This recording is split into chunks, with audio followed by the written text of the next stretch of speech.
Dead Matter is a true sandbox survival horror game. You will fight to survive in a zombie-packed, post-apocalyptic world, designed from the bottom up to foster whichever playstyle suits you best. Home to many threats, post-apocalyptic Alberta will throw everything it can at you, from hordes of flesh-crazed undead, to AI trying to make their way through the world, and of course, other players that are doing what they can to survive.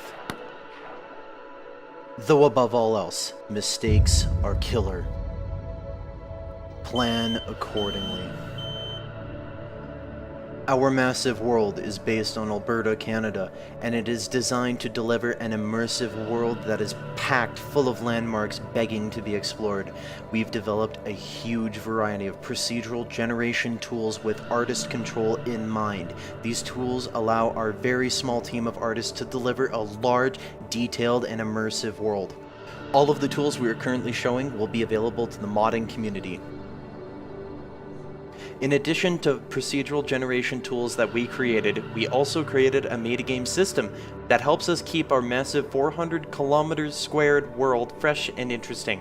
The metagame manages the loot economy, the electricity and water flowing through the map, trees that have been chopped down, potential sources of contamination for resources, as well as the weather, including a season cycle.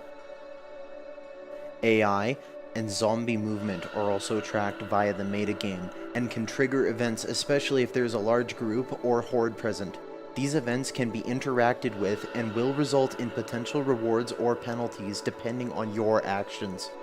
Our largest design goal is replayability. Experienced players, especially those that enjoy the PvE and cooperative elements of our game, will find every session to be different from the last.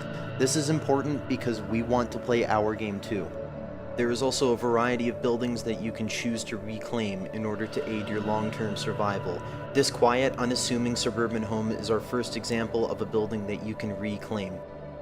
That, yes, you can move furniture around, you can place lights, lanterns, generators, anything, even barricade your own windows the way that you want.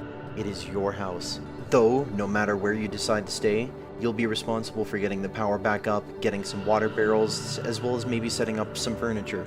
Another option to choose from is a loot-filled industrial warehouse. This is for players that like to customize their gear, as well as build things.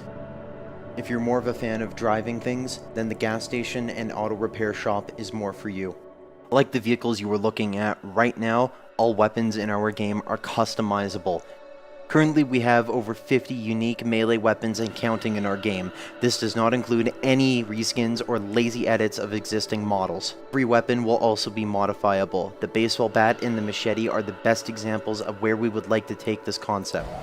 We need your help to get a polished, playable alpha version of our game onto Steam within the next 6 months.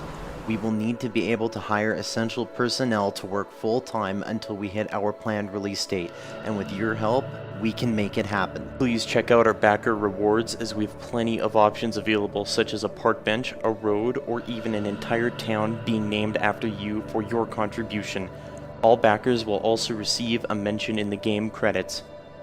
We take your support and voice seriously, so drop any suggestions, ideas, or thoughts you might have on our forums or social media, where we plan to communicate development progress, including vlogs, screenshots, and community QA sessions.